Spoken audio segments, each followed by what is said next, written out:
Thank you.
It feels so drastic, but I cannot panic, so I get my chance to grow and hit that fucking road.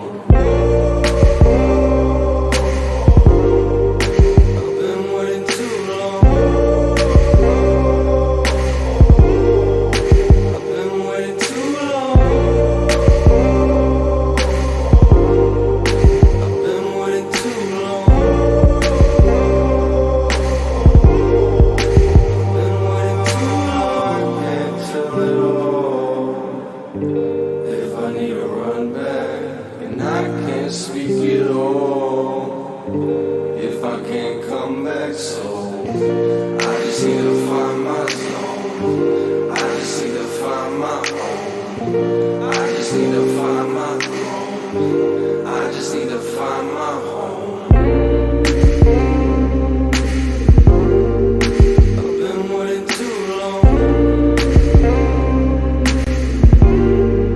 I've been waiting too long. I've been waiting too long. I've been waiting too long.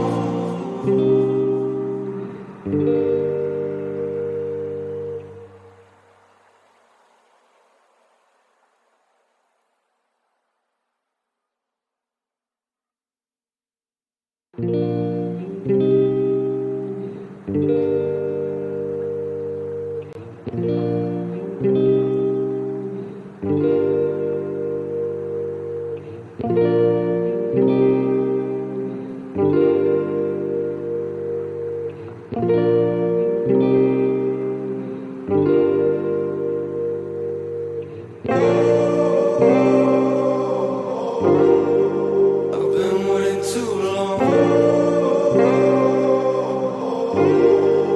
I've been waiting too long. I've been waiting too long. I've been waiting too long. I can't look past it. Nothing at all. Nothing to mask it, but it feels so drastic, but I cannot panic, so I get my chance to grow and hit that fucking road. I've been waiting too long. I've been waiting too long.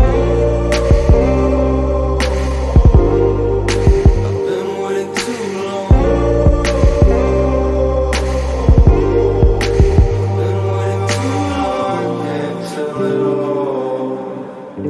If I need to run back and I can't speak it all, if I can't come back, so I just need to find my zone. I just need to find my own. I just need to find my throne. I just need to find my home. I've been waiting too long. I've been waiting too long. I've been waiting too long. I've been waiting too long.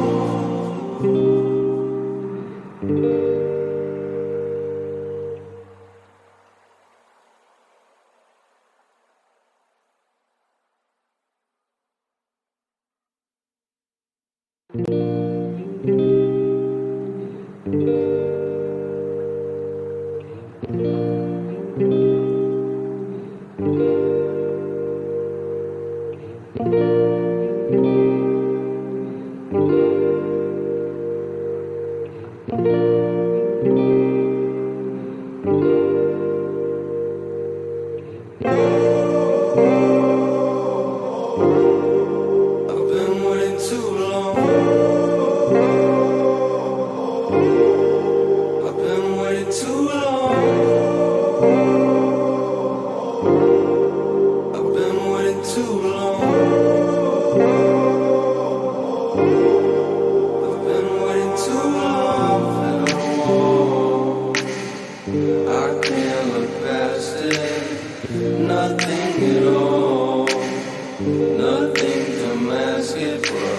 It feels so drastic, but I cannot panic, so I get my chance to throw and hit that fucking road. I've been waiting too long. I've been waiting too long. I've been waiting too long. I've been waiting too long. Can't tell it all. If I need to run back and I can't speak at all, if I can't come back, so I just need to find my zone. I just need to find my own. I just need to find my throne. I just need to find my home. I've been waiting too long. I've been waiting too long. I've been waiting too long. I've been waiting too long.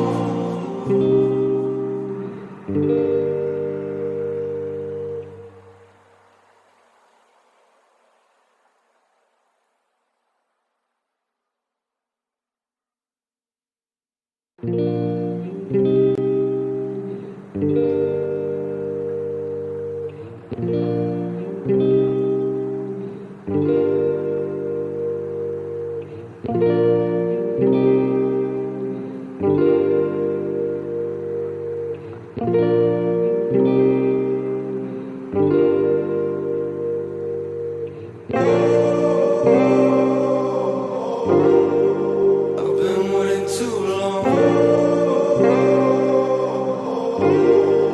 I've been waiting too long. I've been waiting too long. I've been waiting too long for no more. I can't look past it. Nothing at all. Nothing to mask it, but it feels so drastic, but I cannot panic, so I get my chance to throw and hit that fucking road.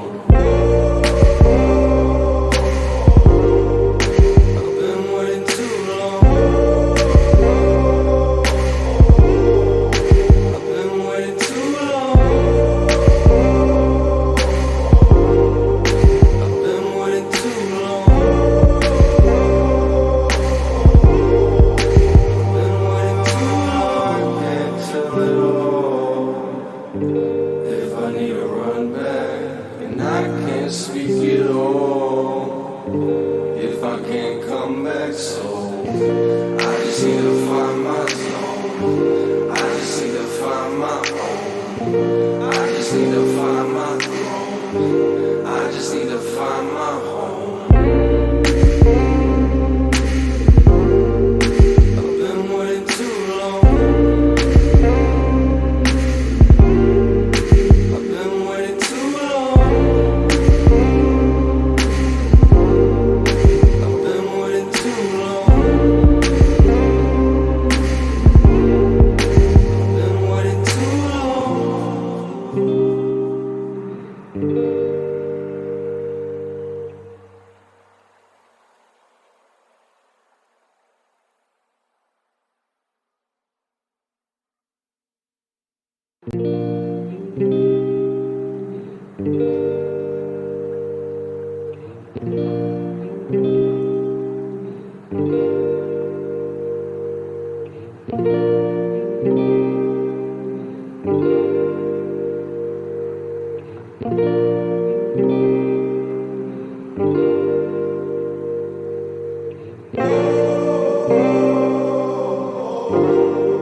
I've been waiting too long. I've been waiting too long. I've been waiting too long.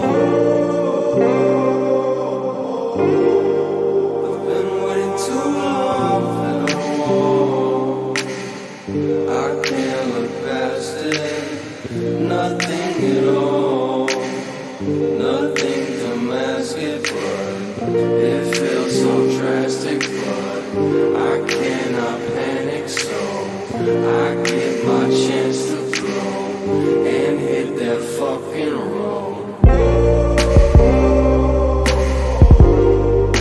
I've been waiting too long. I've been waiting too long. I've been waiting too long. I've been waiting too long.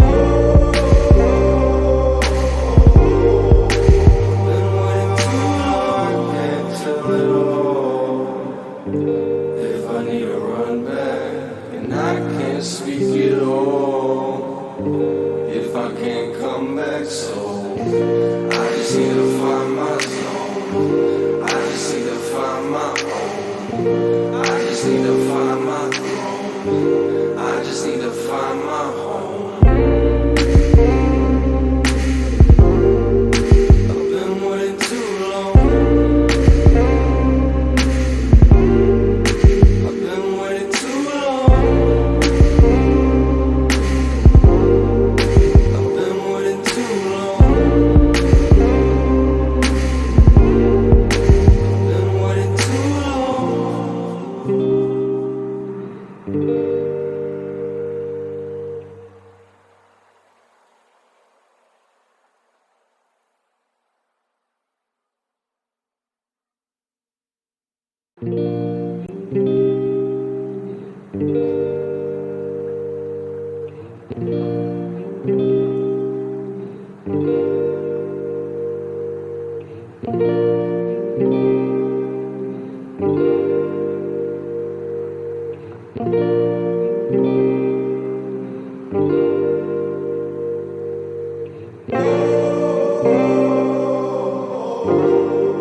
I've been waiting too long.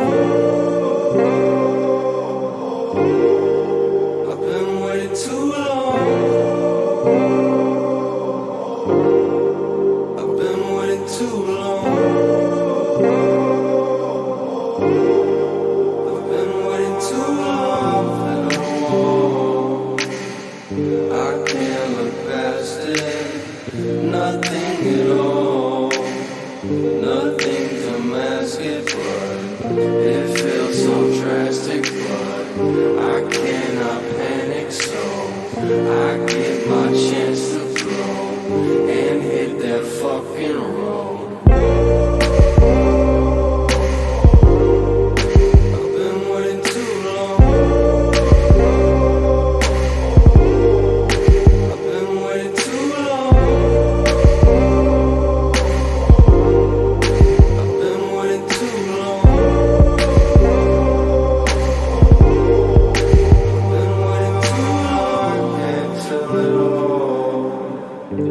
If I need to run back and I can't speak at all, if I can't come back, so I just need to find my zone. I just need to find my own. I just need to find my throne. I just need to find my home. I've been waiting too long. I've been waiting too long. I've been waiting too long. I've been waiting too long.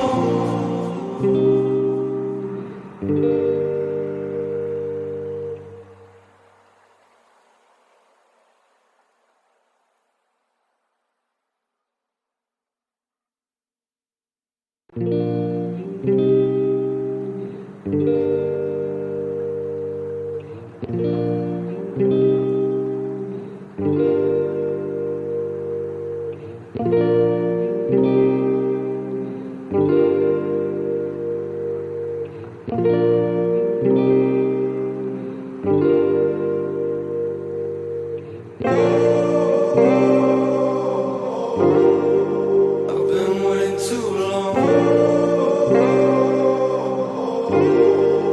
I've been waiting too long. I've been waiting too long. I've been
Okay, how's the sound now? Does it work? Is everything fine? So sometimes YouTube just doesn't connect one thing and I hate it. But as I was saying, hi, it's great to see you. It's our 23rd webinar. So it's a bonus 2.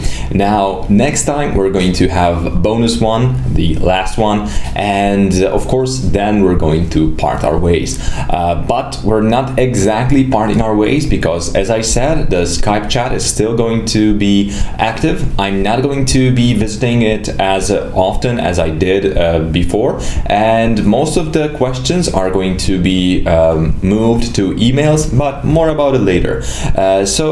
Guys, I was hoping that we can actually see some progress, so I'm definitely hoping to see what you've been up to. And let's start from Ye Things folder this time, because I believe the last time we started from the very beginning. And okay, it does look really good. At this moment, it's still going to need a little bit more tiling and probably work with the textures, but it actually looks good. Still not finished, especially the ground. Ground texture definitely needs either better resolution or a little bit scaling down. Other than that, I really cannot say that there are some mistakes. It's a fairly easy setup, but a beautiful render. So one thing I'm going to surely point out, and I'm going to jump directly into Andrea's folder because you already seen what I was talking about when dealing with metals. You always, and I mean always, want to add at least a little bit of rounded edges. So that's either by chamfer or by Corona round edges. But if you're unable to do that, you probably are going to fail. There is something going on here, but I guess it's not exactly the bump I was talking about. So either change the scale, try to make it a little bit smaller, but you know, I guess this is actually our next step. So next step here is definitely adding those chamfers. Just look at this beautiful detail around here. You're missing that, so that's instantly going to make your render look artificial. So allow me to quickly create one material like that with a box and of course regular HDRI that we use for almost all the webinars now. And allow me to create this object. So you know that the mapping and everything is just going to be fixed, so I'm not going to talk about this because I know that you're too ambitious to just let go at this point. So let's just talk about stuff that you may be missing from your curriculum. So now let's just go for it and try to add more detail. Okay, so if we have any metallic object, and it can be pretty much any kind of metal, either gold, metal, bronze, whatever, let's just start rendering it and see what happens. Of course, you all know what's going to happen. Well, the video frame buffer window will pop up at some point, and I need to stop the render in other window. So that's the part of today's webinar, of course. So just look at this metal. This doesn't look really that good, and yeah, resembles metal because it has some glossiness, and I guess it's going to work okay in most of the cases. But in your case, we have a little bit higher glossiness level, I would say 95-ish, and it stands out that this is perfect shape. So let's just try to copy it a few times, and we're going to start playing around with it. Also, what we can do is create a few boxes to have a fair comparison, because why not? Sneak peek into the rain? Yep, definitely. And unfortunately, my experiments with it weren't really that good. I would say that I kind of failed in this field because honestly, I cannot for anything come up with any fast rendering solution. So we're just going to try to do as best as we can and use Photoshop as much as we can. But at the same time, let's just have a look at this.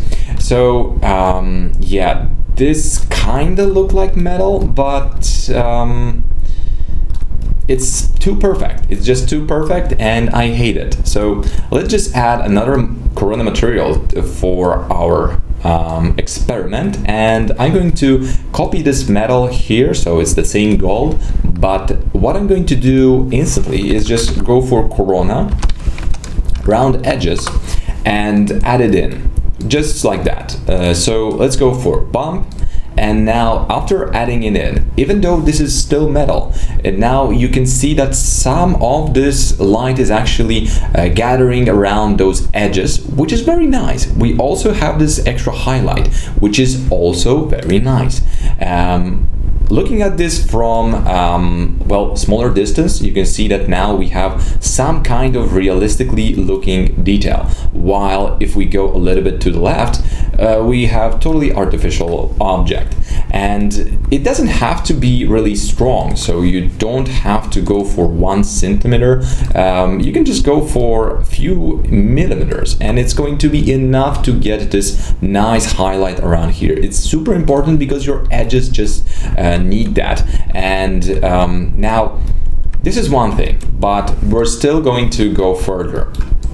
After adding this additional bump in here, we can go and just create another map. So that is going to be Corona bitmap, which is probably going to be good, but why not just go all the way and go for Corona multi-map, and then we're just going to grab noise.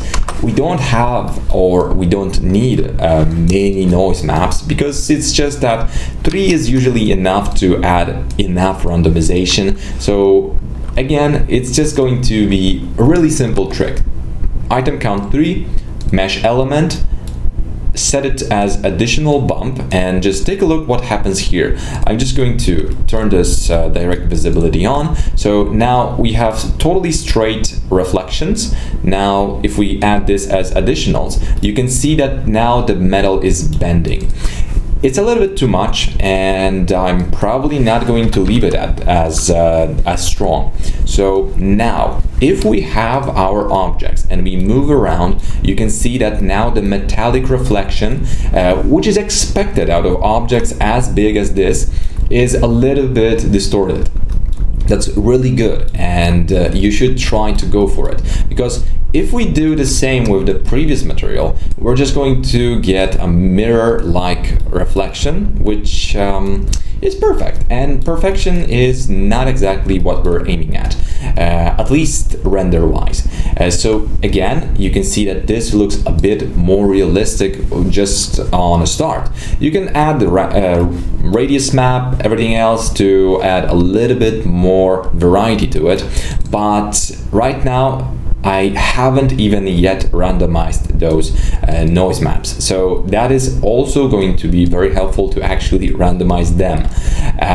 You can also go for a little bit more subtle, even more subtle values, which are not going to be as visible, but once you look at these objects from any angle, you're not going to have this uncanny effect where you just have this one line going through this object. And I guess this is very, very helpful, especially that our brains are hardwired to look for imperfection, and they try to actually fix it for us. So if something is perfect, your brain is going to tell you, well, then something is wrong, because nature is not perfect, and that's pretty much it.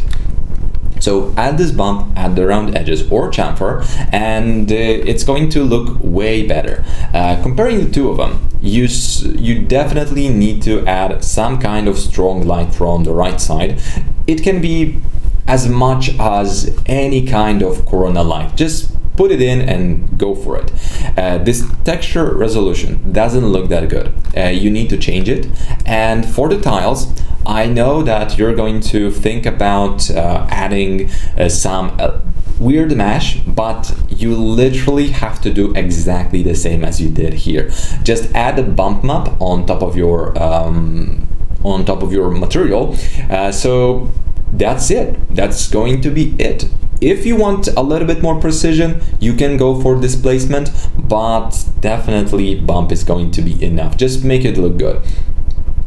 And as for the materials of your metals, definitely need a little bit more work still. I was actually looking at this material and I thought that this was your work, and now comparing the two of them, I would say that I like yours more.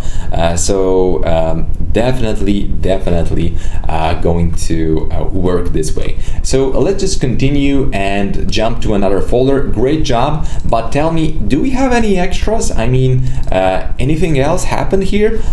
Oh, this is looking good, but I guess we've seen this. Okay, looking good. Final render. Okay. Yep, nothing new. Still, oh, wait a sec. What's the nope? Okay, that's the nope. Yeah, you should definitely work on it. So the sky changed. Okay, the blending of the sky looks better. Still could use a little bit better color correction because it stands out, just somehow it stands out.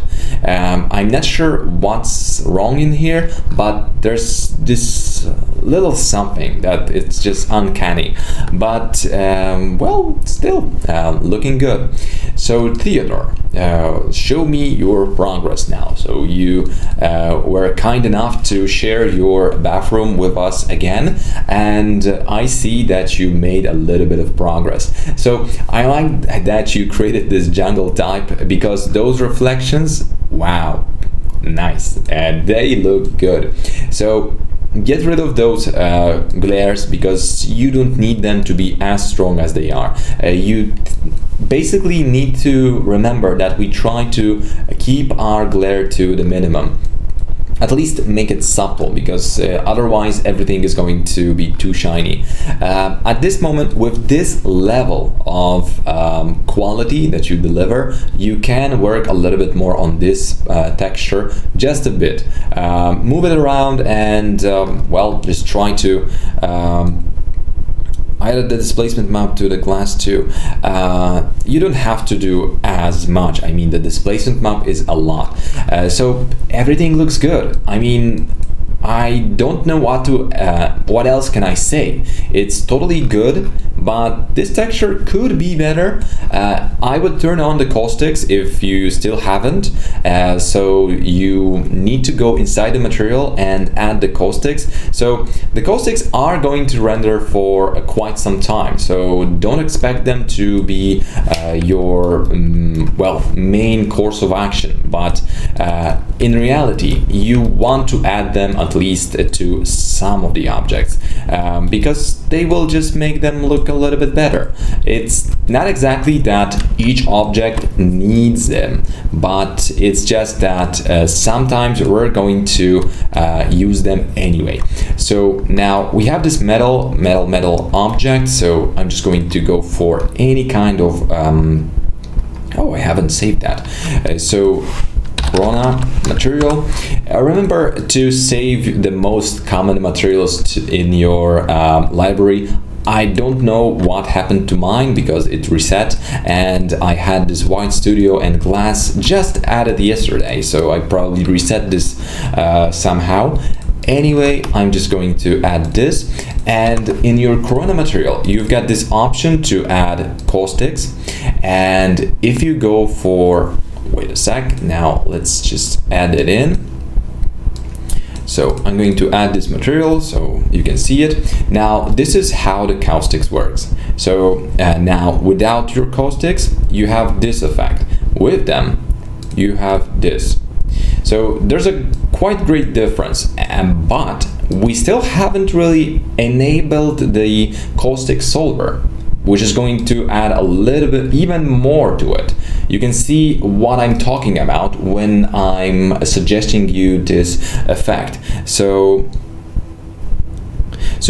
Try to work with both material and caustic solver and allow it to render for a while, because it's possible that your materials are just overcomplicated in some way, but as you can see, this is a very nice looking effect, and I guess adding it to your render, especially with this level of quality, is going to add a little bit more power to it. This is also what I was talking about when I was talking to Nathan, who created this beautiful close-up, but with that one element missing. It was the caustics. So close-ups and your super high quality shots that you're going to spend a lot of time on may need the caustics, but remember, this is not really that easy to pull off, and I mean, render times are going to skyrocket once you add them in. So you may want to be cautious. You don't want them to be too strong. You don't want to add them recklessly, but the effects are good. So there are good things about it and there are bad things, but most of the time it's just going to look good. But I like how they kick in at the fifth render pass, or sometimes earlier, and they totally change how your render actually looks like. So it's not an ideal solution yet, but it's very fast and good. So just use it. So in previous versions, you can only turn on the caustics in let's say the material, but in that version it's not going to be possible to render them as fast as possible, and this was literally my third feedback for the Corona team, because I'm with them from the very alpha of this program. So I would say that this is a quite big thing to add caustics as fast as they did in the version 4. So now the version 5 is out, and as much as I know those pesky guys that deliver the older versions of Corona, I would say that you're going to get the older the version 4 with the caustics available quite soon. So yeah, this is actually really good, and just continue. You think I know what you're thinking about? No, don't add caustics to your scene. It's going to be an overkill, and it's going to make your render well, too long. We use caustics for objects like this, but mostly this actually has some caustics. You can see them here, I would say, but we probably could do a little bit more. Still, love this shot, and well, nothing to add here really. Just add your own label and just go and sell them. This is a really professional shot. Really nothing to add here. I actually want to know, where did you get this model and this whole set, because this looks good. I like it, I want to have it, and I definitely would use this for my own work. No, but really, this was really good work. So I guess this is already done. So okay, you're fast. But which one is yours exactly? I mean, are there any questions about this? Okay, so this is the comparison, right? So as for something that you've created in literally a day, I would say great job.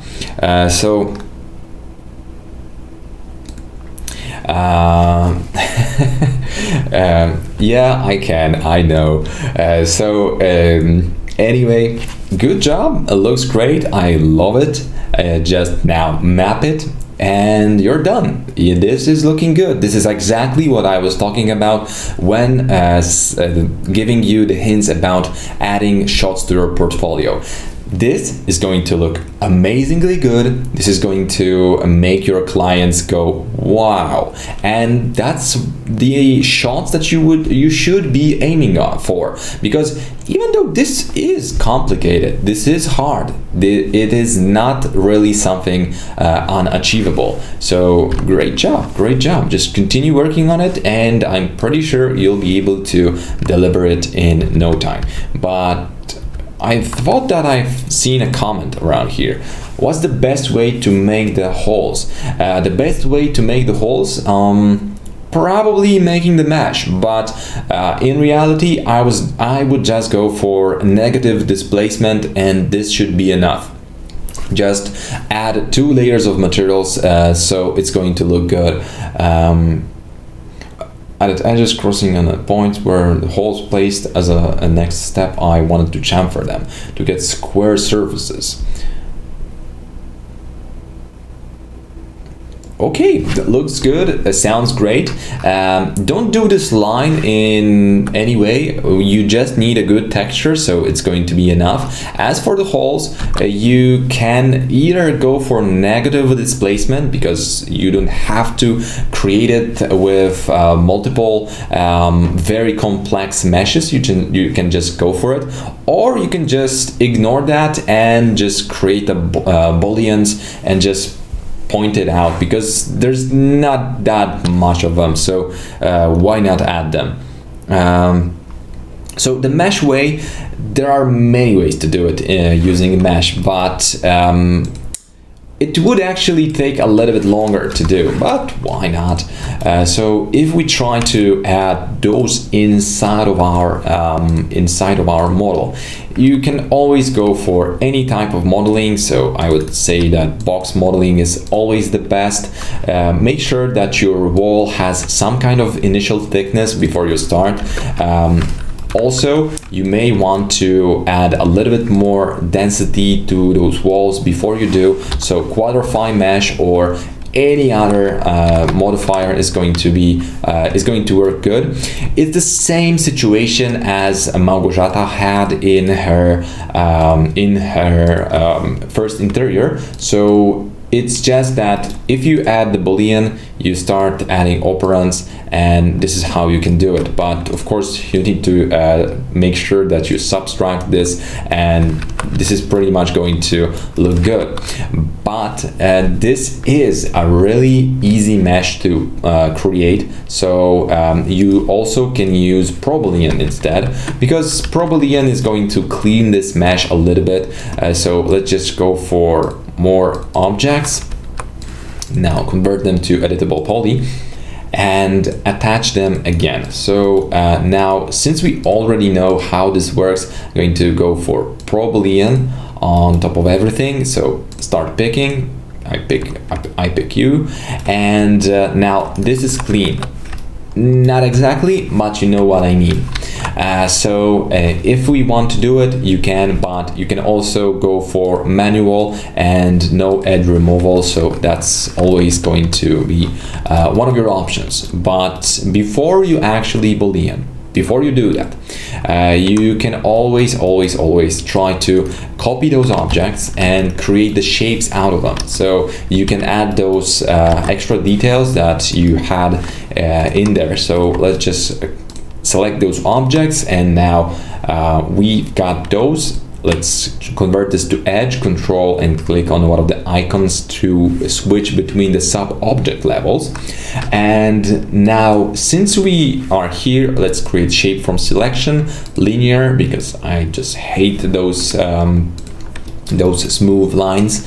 And now center to the object, move it somewhere closer, and well, we're just going to create something out of it. So you can go for sweep, which is always a good idea, and now we can control what kind of holes we're actually operating on. So I'm just going to start from the middle and add a little bit of thickness and a little bit of width. So that's pretty much it. Okay, this is the reason. So we go for bar, and yeah, now when you will be adding the boolean, you can now remember that you already have those extra elements, which is always good because you're going to create them either way. There's also option to add them using distance map and a lot of objects, but this would be your blending type. It all depends. There are many ways. It is not going to, you're probably not going to readjust those holes positions, so boolean is going to probably be the fastest approach, but if you plan to play around with those openings, you may want to use the distance map almost the same way as you did with your bricks. So that would be it for this folder, and I must say that this is a really nice progress. Just go on. I'm waiting. You've got pretty much 2 maps left, so just add them in right now when I'm talking, and you can just show us your next render. Really great job.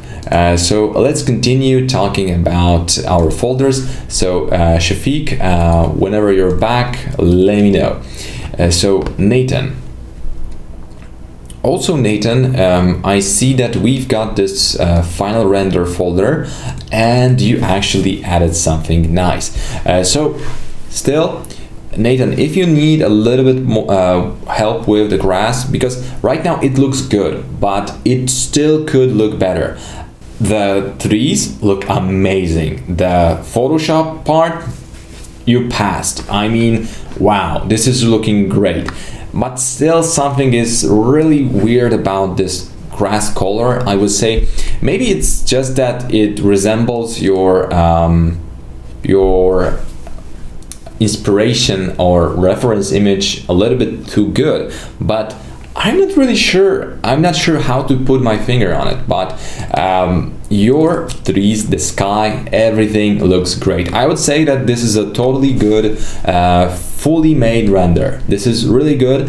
Still, if you can, please give us the white renders, because people will just not believe it, and we cannot really post without it because people will accuse us that we're stealing photos. Definitely need those white renders. And Miroslava wasn't really able to work that much, so we've got your Instagram, and now we're going to know who to add in our post. So thank you very much for that. That's going to be very helpful, definitely. So now let's continue and see Mario's folder. Reference image, comparison image. Any questions, guys? Any questions? I have none. Wow, this is looking good. My suggestion would be only to take your time to add a little bit more detail around here, because right now this is one bit too dark. So this is a test 03, so add a little bit light around here, maybe make the grass a little bit lighter, but this is looking good. Whoa. Really great, really great. Definitely add some kind of rotation to this object because it's tiling and I don't like it, so you need to definitely add rotation here. The sky looks good, the materials look good, everything looks good. Great job. You definitely need to play a little bit with the light mix right now. Add those lights around here. You can either add a fake light, but it's going to add it to the image. And remember, a little bit of Photoshop is not going to hurt anybody. I actually like your mode more than the original, but we still need to see a little bit more of this grass. Great job, really great. So final renders, anything new in here? Yeah, so you moved your renders there, so that's actually really good. Super good, Mario. Małgorzata, what do we have in your folder? So you're working on your own close-up and it's going really great. So just started with this one, posting to show that I'm actually doing something. So since you're doing something, I would say go on and ask more questions. So you asked about the bump, and I need to actually show you one really nice touch that you should always add on to your bumped object. So let's say that we've got this plastic element that you're working on, so that gamepad or whatever. So let's just go for it and add. Don't have any progress on exterior, but I want to make some product renderings during the weekend. So just go for it. I'm still going to help you with that a little bit, as I promised. So if you need a little bit more assistance, go ahead and ask, because by the way, guys, you've seen my renders of product shots. So I worked with multiple companies on many products, and some of them were cosmetics, some of them were industrial parts, boats and different type of stuff. But one thing that is always common is that you always need to just experiment and get some reference images. Reference images can be called your inspirations. So remember that good artists copy, great artists steal. That means that you don't want to just copy something. You just want to copy something so good that people actually think that you came up with it on your own. Think about Disney and Lion King. They blatantly copied the whole story from a Japanese guy, and then they called this their own, and this is one of their greatest hits of all. For your bump, remember that you've got those two high and low values, and this is very helpful in your bumps. And when you will be creating bump, remember that just adding a regular bump is not going to be enough. I mean, adding noise as a bump is going to produce this. So you need to go through Corona bump. So it's going to give you this super good effect. By controlling the low and high values, you're going to change how the grain on your bump is going to be distributed. So let's just go for something like 25, 5, 20. Okay, so 5 is going to be enough. So if we go for this grain, you can see that you can change how the bump is going to actually work. Most of the time your 0, 1 value is going to be enough because it's just going to produce this. But sometimes you want to have this really beveled bump, so you need to go for something like this, or you want to go for the both values. Fractal is going to add another layer of this bumpiness, but it's going to make it a little bit harder to render, so stick to the regular, especially if it's just going to be some bumpy element, not the whole thing. And next thing I would suggest you is play around with mixing your bumps. What does it mean? So you can pretty much go for Corona Mix, and we're going to add this on top of one another. So let's just add both of those maps as our textures. So now those are not going to work in any fun way, so I'm just going to go for 1, 0. Actually, you know what, I'm just going to make them a little bit closer to one another, but this one is going to have a really large size. So let's say 25 versus this 20. So this is going to, I mean 5. So you have these 2 layers of bump that you can use, and you can either add them or multiply them. So if you multiply this bump, you can see that you have totally different effects. So experiment with that. Also, you can just go for mix and set the value between 0 and 100%. So that means that you're going to either use the top map, which is 1, or the bottom map, which is 0. So any values in between are just going to create something that is just going to be a mix of both. So 50% is going to look like this, and okay, this is 72%, so 50% is just going to look like this. But now you can go a little bit further and play around with this low and high values. That means that you're going to be able to produce even better effects, even different effects, I mean. So just play around with it. It won't hurt you, and it's always going to add something to your render. So you may actually make your renders a little bit more look a little bit more natural. So that's going to add this, change this bump map quite a lot. There's quite a lot of changes going on here. So noise is just going to be enough, but if you want to go for subatomic levels, just go for it and try out all of those options, because sometimes they can give you something unpredictable and you might just like it. So why not test it out and just see what happens? So sometimes, let's say this linear burn, well, this is actually looking quite interesting. So that's it. I would say that working on this object actually is going to be very, very fun. So continue, and I like this bump anyway. So just continue. Final renders, let's see what exactly do we have. Nothing new, but I'm counting on you that you're going to be able to deliver. Still looks great.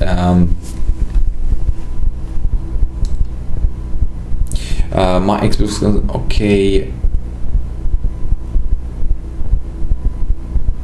So no name controller, it has to have a name. So what do we have here? No progress. Okay, Katharina. Now give me few seconds to understand which is going to be your render.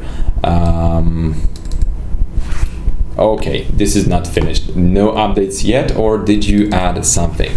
So this is actually looking good, but we have some kind of problem around here. You didn't follow the videos. There's a lot of nice color grading going on, even a little bit too much. So now the grass stands out a little bit. I would say that you can still do one up. By the way, give a hint to Theodore, how did you do this concrete, because that's something he's going to need, because this looks great. But still we have this feathering around here, and it ruins your render. Definitely need to work on the background a little bit more, because it just doesn't fly. Unless I'm looking into the wrong folder and we're actually, okay, this is your reference image. So I guess we have no real progress at this moment. So the garden looks great, but Katharina can do way better. So if you need some help, just call me and we're going to be able to fix any problem that you may have. So now, homework. Eric, could you please move your exterior or newest files around here, because it takes us a little bit time to get into all of those folders, at least for the last one. Okay, so now the cabin. Any questions? I have none. We're going to have to color grade it a little bit, but guys, this is looking amazing. Well, at this moment I just want to play around with it, and for this 3 it's going to stand out, because this one in the back is also going to stand out. You may want to go for Sketchfab or any kind of a site like this, and try to go for 3D scan, downloadable. there's a lot of high level, high quality objects that you may want to download and you may want to use, especially that adding object like this to scene as like yours is going to add a little bit more realism to it. So go ahead and just go for it, download some of those objects. You can go for objects like this, the cones, or this weird school. So not really going to tell you what to do, but I would suggest you to look for a little bit better quality 2D for that, because this is definitely going to look good in your render. So Eric, I'm really impressed with your work. This is looking so good. There's also this guy who actually adds a lot of interesting stuff. He adds a lot of those photo scanned trees, but what I wanted to show you is that he also adds those sets with sticks, twigs, whatever, something like this, and you can just scatter them around as you would do with your leaves. This is also going to be a good add-on to any render, especially exterior like yours, because it's going to add this really naturally looking wood into it. Probably you want to skip this skull, but you get the point. There are good models that you can download, and even if you have to pay $1 or $2, $5 for it, I would definitely still look for something like that, because definitely this is going to end well. Color grading is your first thing to do, because at this moment it's just going to be extremely important for us to make this as good as possible. So wow, this is just great. I love it. You actually did in the other view, so oh wow. Even you even added pigeons. Wow. Are those 3D models? This is good. This is good. Wow, the stone, this everything looks so good. My God. Wow, definitely good. Don't bother doing scatter around this island. Just download a good texture for the grass. But at least add some bush objects, some stones. But wow, okay, this is the old one. I was just okay. So this is amazing. This is just amazing. You blew my mind.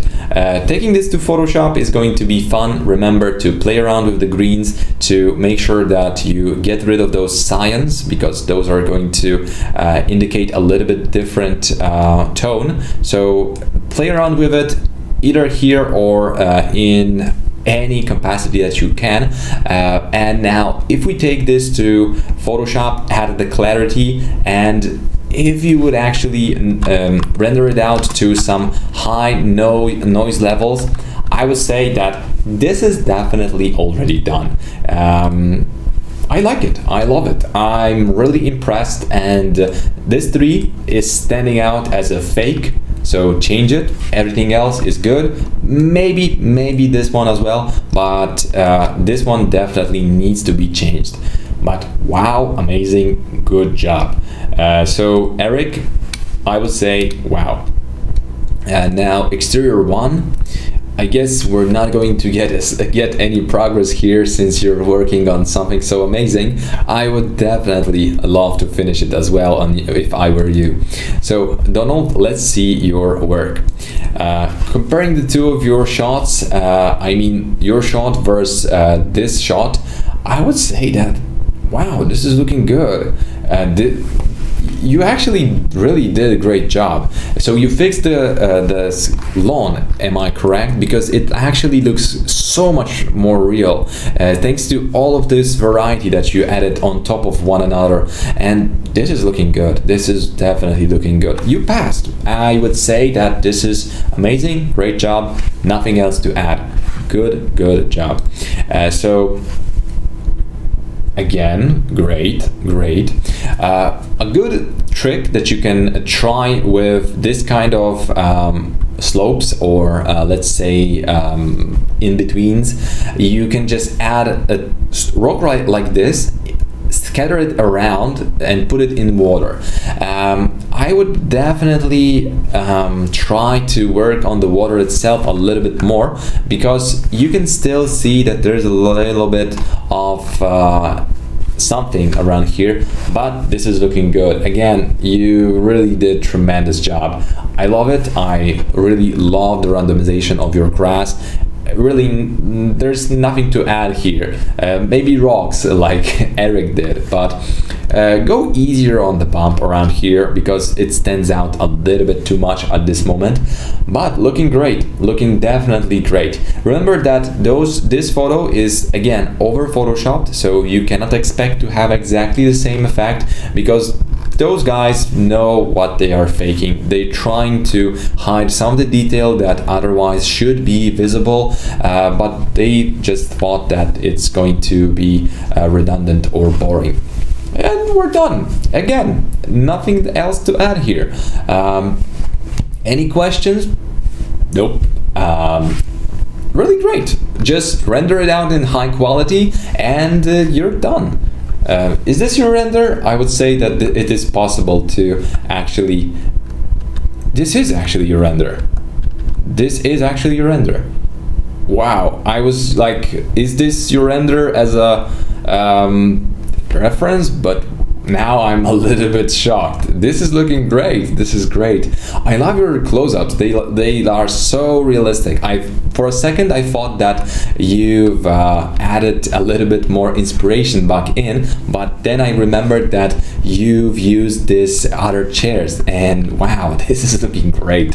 Great job. Great job. It's big progress from your first interior. Amazing work, man. It's just wow.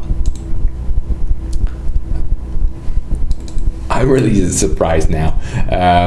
Dimitra, so exterior final renders, we've got them, and you've got your works.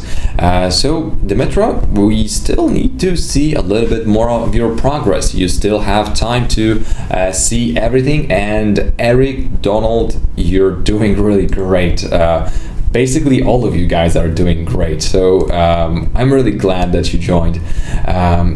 Okay, so now unfinished, but this is a good progress. Still working on the environment. I will add textures later. Yeah, seems fair. It's a good progress, but you can see that now we've got this wall of trees behind, so just continue working on it, Andrea. So it's from Monday, but we need a little bit of progress, please. Can we save the materials files so we can have them in case we get 3ds Max or Windows reinstalled? Yes, you can. So all of your files of that sort are going to be in your documents. So it's 3ds Max 2020.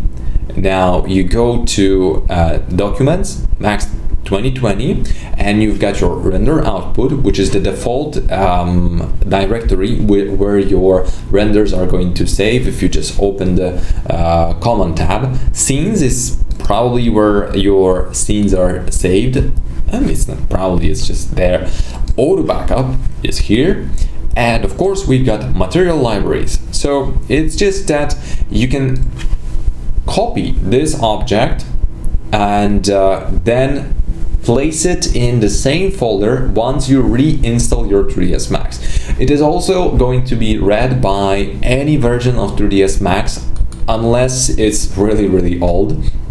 There's also this 3ds Max 2020 file, which is pretty much your user configuration file.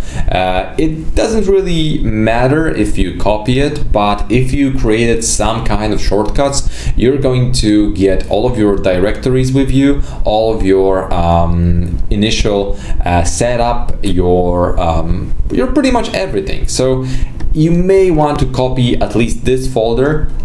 If you want to be specific, those two. There's also the render presets that I've already mentioned before. So if you have your, let's say, regular studio or regular exterior, regular interior setup, why not just save some time and go for preset, save, and just save whatever you like, and you just save your preset, name it as you would, and then when you open different scene, you can just click on the preset, load it, and just start working.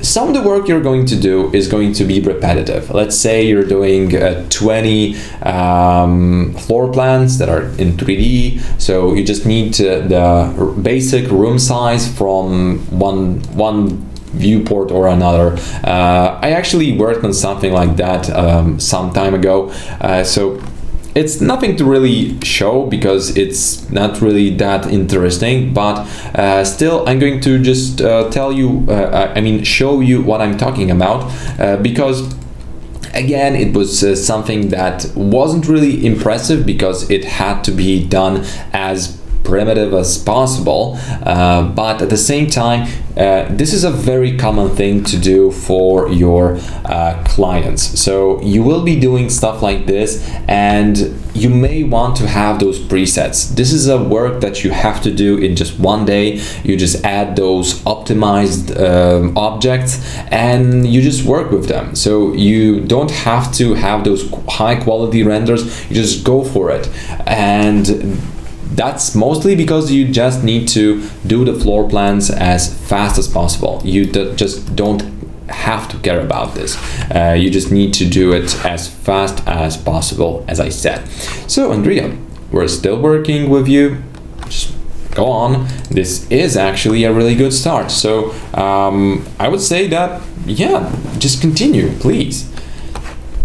Now start working on the materials of your house, but still we're going to actually jump into some other topic, and that is snow.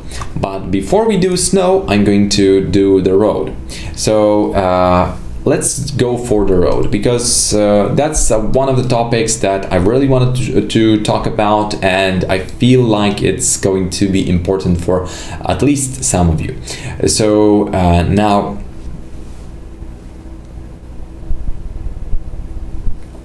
how do you put light and sun to get those in 3ds Max? I mean the plans from above.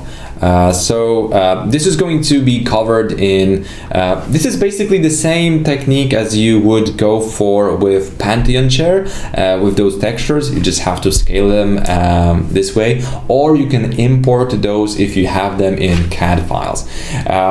So I already prepared a little bit something small for you guys, so I'm not going to go through whole process of making a road because it's going to be a little bit redundant at this point. You already know how to model a planar object, but what is important in this setup is to be able to basically curve your road, and we're just going to focus on that.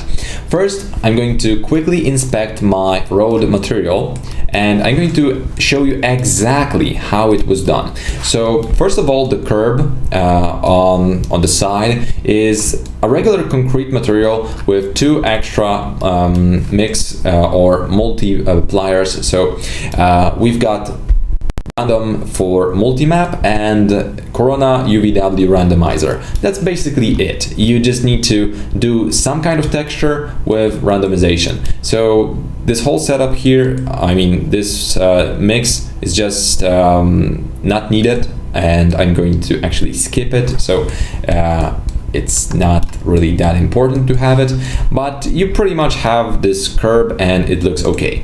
So in our main material of the road, we're actually using this layered material. The base material is made out of multiple textures. You always have to play around with it, and for now it looks a bit complicated, but believe me, it's not. So first of all, we've got this Corona bitmap, which is pretty much your regular road bitmap, which you can download from any source that you like. I also prepared those 3 extra maps, which are going to be used partially for our line, for our extra elements on the road, and of course for some kind of stripes. So now we've got this texture from texture.com. It's a low quality one, so you can also download it for free unless you want to pay a little bit more. Those are cheap, so just for the sake of presentation, I'm working on the free materials because not everybody is going to buy this map right now. So the first thing you need to understand is that we're going to use multiple mapping methods.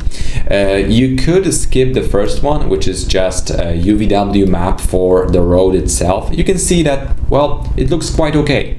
You still need to put a lot of layers on top of this, but let's explore this setup. Why did I add so many UVW maps?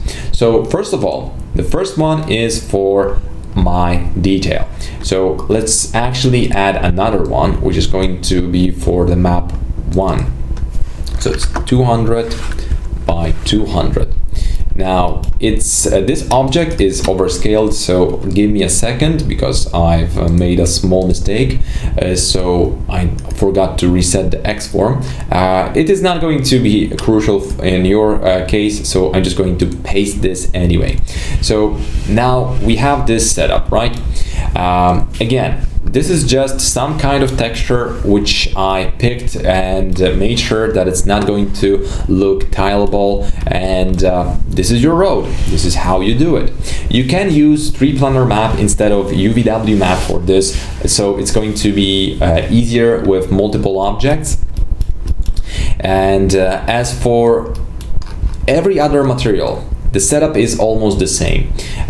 First of all, I copied this material, took away the diffuse map, and just changed this to some color. I reused this map for two options. I mean the arrow and those stripes. So first of all, let's actually add this yellow thingy.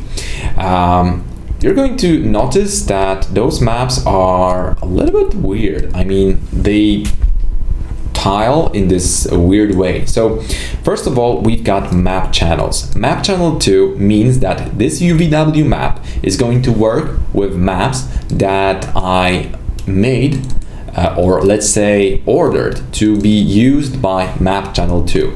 So as I said, this whole setup is just the same, exactly the same as the material 1, but with different color. That's the only thing that really was changed. So you know what, I'm actually going to make this even easier for you to understand. So now those are actually exactly the same. So this is it without this and this. So let's just plug it in back. So that's basically what the setup was for this extra elements. But how did I make those work? So if you would go for any kind of color like red, it's going to change those stripes to red because we're working with this diffuse. So this is the diffuse map. And since this is my stripe is set to map channel 3, I had to work a little bit more with one thing. Normally you've got repeat tiling. You have it right now. This is repeating it and it's looking quite bad. But if I go for no tiling, that means that in my U, so that's in this case X value, my texture is only going to be displayed once. So this is the UV so this is the UV setup for this line, which is just pretty much one texture just being stretched. All the materials and all the elements of this material are coming from the previous one with mapping 1. So we ignore this. This is the only element that changes it. So that it changes which, it's just the mask that changes how this works. So I'm going to share this scene later so you can actually examine it on your own because I know that the way I'm actually giving you these instructions may be a little bit confusing. Okay, so with those stripes, I literally did the same thing. So we had this no tiling. If I go for repeat tiling, this is how it would look like. So this is it. So that's why I changed this to no tiling. So it's just going to be one UV box thick. So anything that is set to no tiling is going to be one UV box thick. And that's pretty much it. So let's repeat this as it goes. And now we've got our stripes, so we can just use it as we wish. As for now, we can just move it around and it's going to work. So this is how you can use those multi-layered materials. But if we actually add two roads and they meet at some point, you're going to probably have this problem. So let's see, you can see that this doesn't look good because this doesn't really have the same mapping and it still needs a little bit fixing. So for that, we can just add any kind of planar map, do a little bit of magic, and now we pretty much made sure that the road is seamless. Make sure that those objects are not intersecting. So add, let's say, just 1 point lower or higher. It's not going to be visible because your road is supposed to have at least some imperfections, so why not add it in? And again, it's going to be very, very useful. So now, since the setup is ready, and let's say that all the detail that you wanted to add to it is already there, let's just convert this to editable poly. Add our curb, which is also helpful. So I'm just going to create a multi-layered material on top of that. And now my distance map stopped working. So the distance map was used to create this dirt around this road. You can see it here. You can do the same with AO map. So instead, I'm not going to attach those two. What I'm going to actually do is first go for modifiers. You know what? I'm actually going to group this. This is going to be the best. So now I'm going to go for modifiers and go for path. You've got two modifiers like that, path deform and path deform. One is patch, one is path. So what's the difference? Well, you ask those guys from 3ds Max and I'll tell you. But choose the second one. It's not going to be displayed as a group because, well, we're working with group. So we cannot use the distance map. But if we open our group recursively and we make sure that all those objects, and I mean both of those objects, have exactly the same point, I mean the pivot in this exactly same point, we can just grab both of them, at least one of them, pick path, just go for it. And now both of those objects are going to jump there because you cannot play with path deform as a group, but you can play with object which is in the group. I know it's stupid. So I'm going to change this path axis to Y, so this object is going to rotate. Now I can go ahead and rotate it by 90 degrees. So let's just do it. And now, since this is working, I can now select one of the objects and just move the percentage of my road to, let's say, 50%. And well, as you can see, now we're actually turning, we're actually having some kind of curvy road, which is working quite nicely. But what is very important to remember is that you will need to add more interpolation to your road, because otherwise you will have a little bit bad experience with this. So let's just go for it and add a little bit more interpolation to this. So now it's going to be a little bit more precise, at least to some degree. And what we need to do is make sure that the distance between your vertices is not too great, because if it is going to be too great, you're going to again have a bad time. You don't want to have too strong turns, because that's going to stretch your textures, but this is working almost flawlessly and for most of the applications that you're going to use. And I bet that either you're going to view your road from a distance or from a close-up, and if you're going to do it from the close-up, I'm pretty sure that this is going to be the quality which you actually would say is going to be enough. So this is how you do the roads. So any questions so far? As I said, I'm going to share this scene with you because why not? But you will have to download those textures on your own from textures.com. So go ahead and just create an account there, or you can use any textures that you want.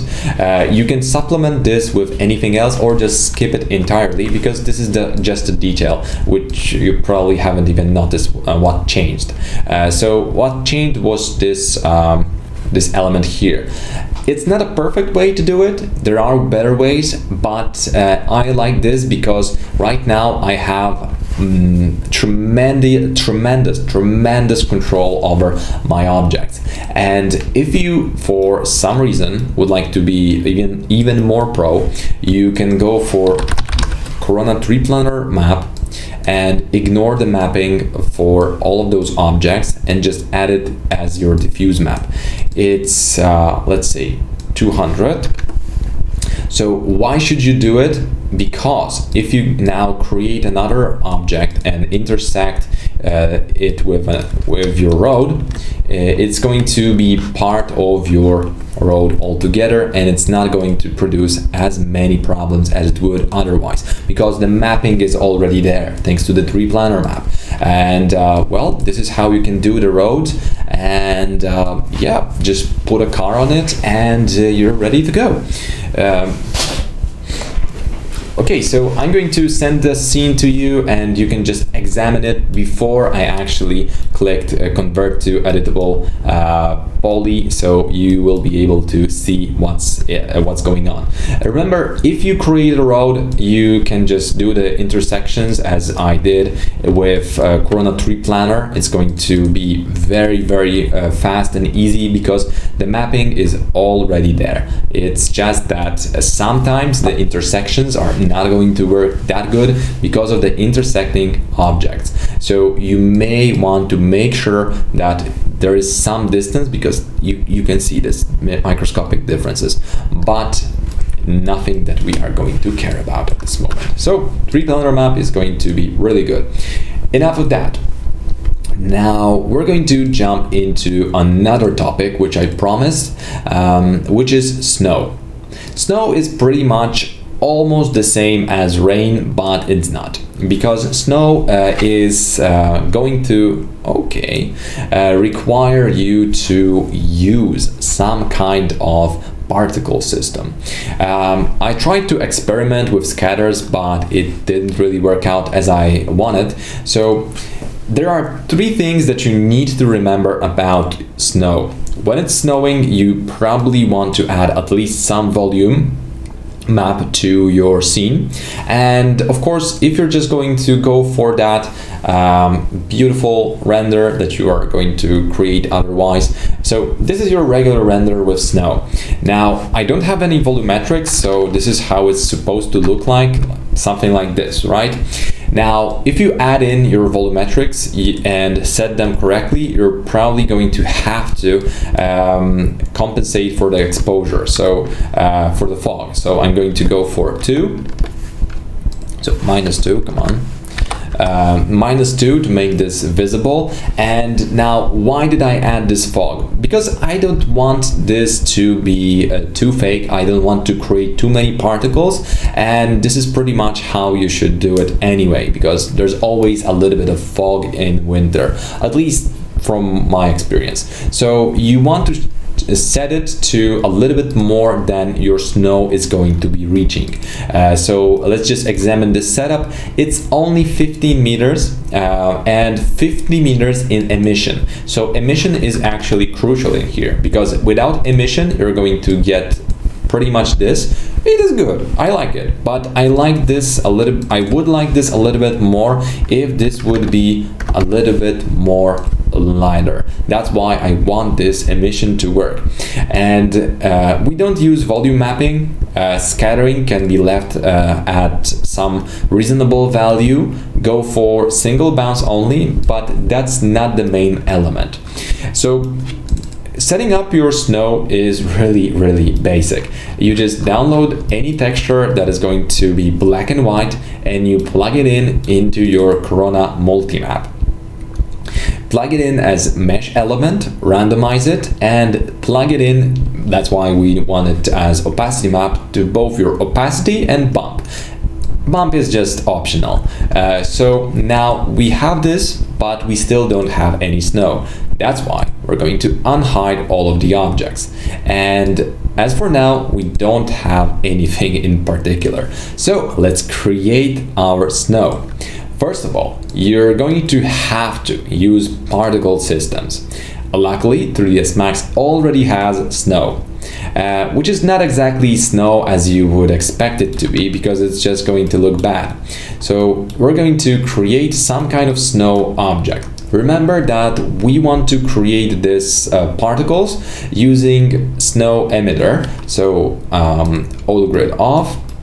This is looking weird because okay, this is actually the snow. Okay, anyway, let's ignore it for now.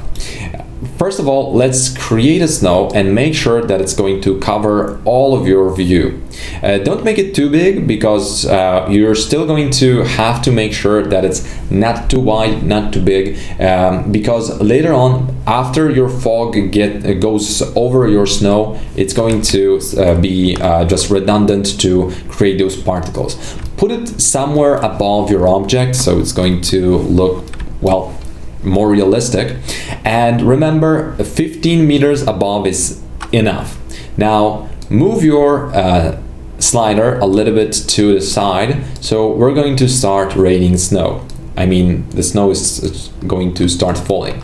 Okay, so this is the default object, which is not really going to be renderable at all. So we're going to have to add a little bit of tweaks. First of all, we can either make this animation way longer, or we can add a little bit of speed to our snow. Also, we need to change the lifespan of our snow, because we don't want it to die after 100 frames.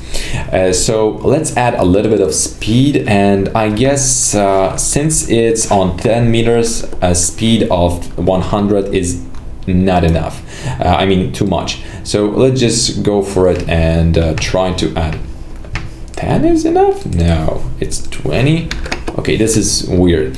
Anyway, let's add something around, just make it touch your ground. So this is enough. And this is where the problem starts. And okay, first of all, we need to make this either a triangle or any other object. So if we make this facing, it's just going to, you know what, I'm just going to start rendering it. And first I'm going to set this flake size to 50, so we're going to actually see something. And now let's wait for it. So we've got this 6 point, which is pretty much what we would expect out of snow. This actually looks like a toy now. And you can go for triangle or face, but facing means that all of the snow particles are going to be just facing you. So we unfortunately need to go for the 6 point. And on top of that, we need to add our material on top of it. So let's just add it. Since my particle system is not really set up to be picked by my override, I'm just going to exclude it. Now I've got my snow set up like this. There's a little bit of problem with it, because now the flake size is 50, and that's probably too much for just snow. And as I said, there are going to be some problems. First of all, you want to set up some kind of motion blur, so your snow is basically going to look like snow, because without motion blur, you're just going to have those flying forever objects, and that's not exactly what you would probably want. So yeah, without motion blur, you can see that this is a perfect object, and no. So that's why just put on the motion blur, and it's going to basically look way better this way. But still, let's add in some changes. First of all, flake size is 1 centimeter is definitely enough. Now the problem. Put in the maximum value. So that's going to be 500,000. And yeah, that's the problem. Because it's going to eat a little bit of your resources. It's going to probably take a little bit more time to calculate, and that's why I would suggest you to use a little bit, because you can see this is eating 26. You can see the spike, right? You can see the spike. So before I was using almost none, and whoops. Yeah, so that's the problem. Because it's going to create tremendous usage for your tremendous need for your RAM, and it's still going to render quite slowly. So let's wait for it to render at least a while. I'm still going to add a little bit of variation. So let's go for 5, Trumbull, a lot.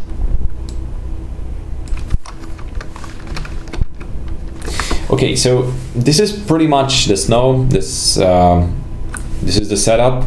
This is how you do it. You need to have some kind of fog, and you need those particles. Okay, so let's cut those particles by a margin of 10, and it's going to render fast enough.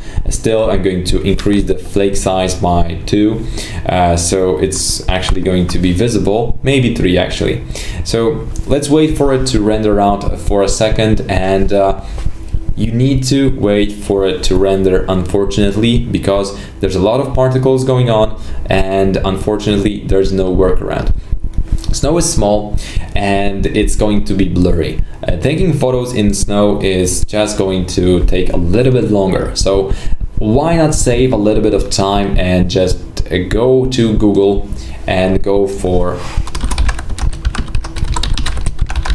snow particle PNG. It's basically the same thing that we're now doing, but already rendered. You can add it on top of your renders without any problem. It's basically going to add this effect, and you just need to add it in. Make sure that all the rest, like fog and everything like that, is in. It's a snow, so we can just scale it anyway.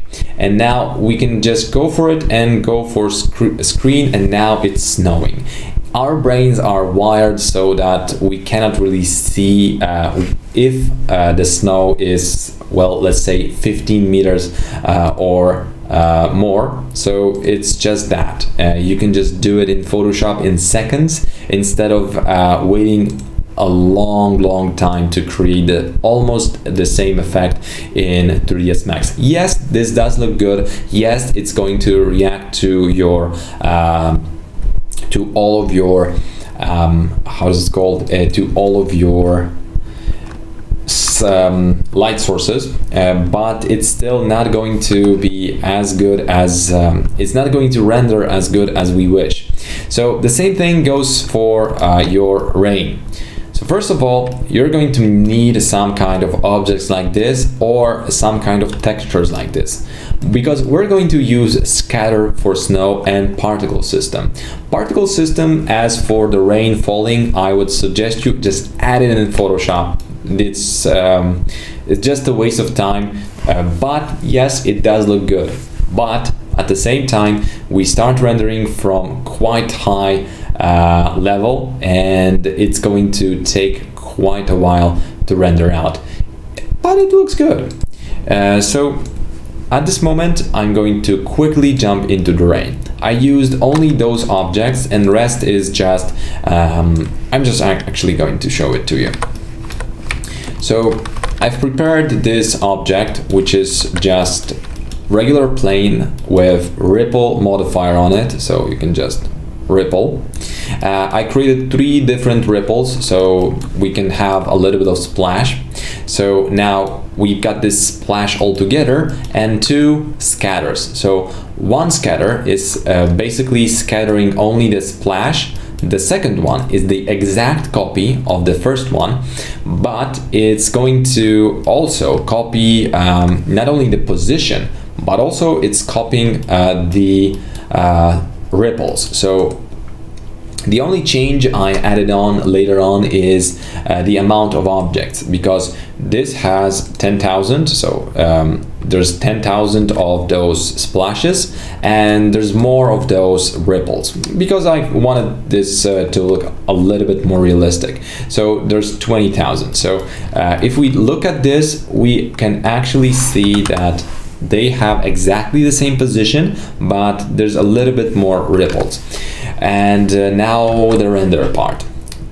So we did this using particles, and that's a regular spray set to drop size 2 centimeters, and yeah, it's not going to look that good. That's why I said that I failed a little bit with the rain, because honestly it takes a long time to render. So snow, it's okay. You may want to do it because, well, let's be honest, it's adorable. I like it, but it's going to render for quite a while.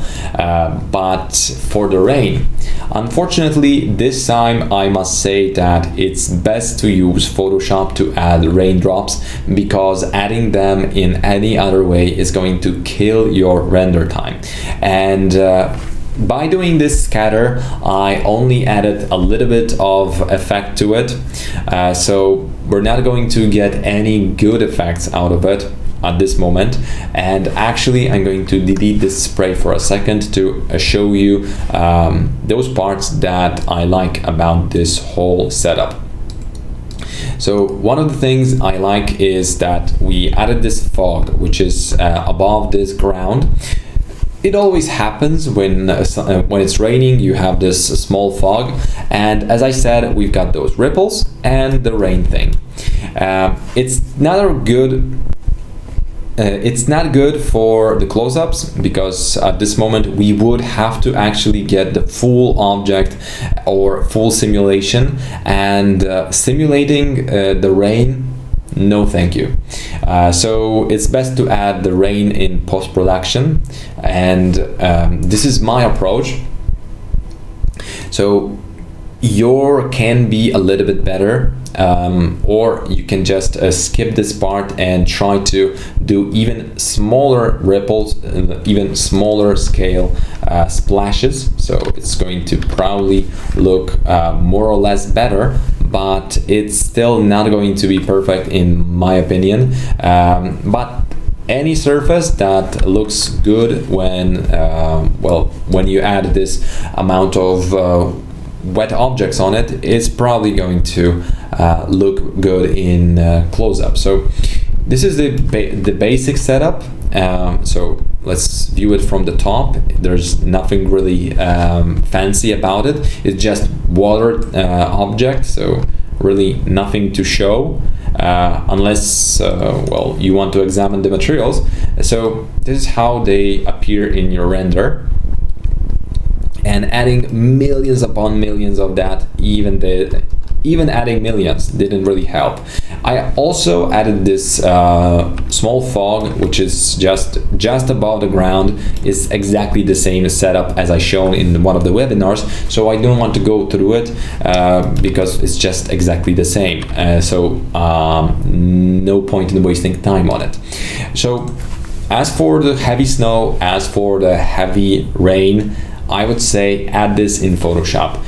Most of the time it's going to be easier and faster, as long as the pack is going to pretty much respond to what you already have. And adding the rain is still not going to be any way near good by adding this with scatters. Even though I simulated a little bit of rain on this object, I mean this render of unknown artist, I must say that this didn't really end well for me at this moment, because it just didn't turn out as good as I wanted. So I would say renders with rain is something I would suggest you to avoid, but it is possible to do them. but it's just waste of time. So most of the time I would suggest you to avoid that, but if you really want to do it, try to do it in Photoshop, and remember to add fog, remember to add really dense clouds, and motion blur is a must. It's just you cannot have anything resembling rain without motion blur. So that's super important, and ignore me doing really bad things to this unknown artist work. Anyway, guys, I think that this would be enough for today. So I'm going to send you this scene in a few minutes. So as I said, you need to go to textures.com to actually download the textures. So just go here and go for road and find this texture. So I'm pretty much going to actually find it for you to inform you how to do it and which one was it. There's a lot of really good textures around here, so I guess I'm actually going to have a little bit of problem with it, but yeah, see, it was asphalt, right? So yeah, it was probably one of those. Anyway, yeah, this is exactly this one. So this is the texture. I'm sending the link to it. Just create your account and log into it. You can just create the same road out of this maps, and you can download this medium texture for free. So just why not just do it?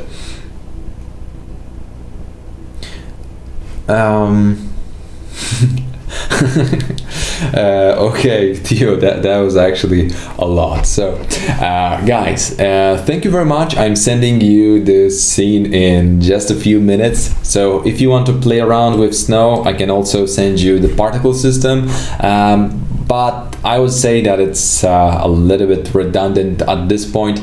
So thank you very much for your attention, and see you on Monday. Guys, before you actually go, I've got one small request. If you still haven't gave us any kind of review, I would strongly appreciate if you would. We're trying to reach more students. We're quite young as a company, so we're actually working on this pretty intensely to get more exposure, more recognition in well, it is what it is. We just want you to go to our Facebook and give us review. I don't want you to lie about us. I don't want you to give over positive review. I just want you to tell the people how your experience was with VizAcademy, so we can actually pretty much get a little bit more reviews going on. So again, thank you very much for your attention, and see you on Monday. It's going to be our last webinar, and that's when I'm going to show you the 2D plan modeling. It's not going to be that much. It's really easy, and you already know how to do it, but you probably need to know how to get the tools to do it.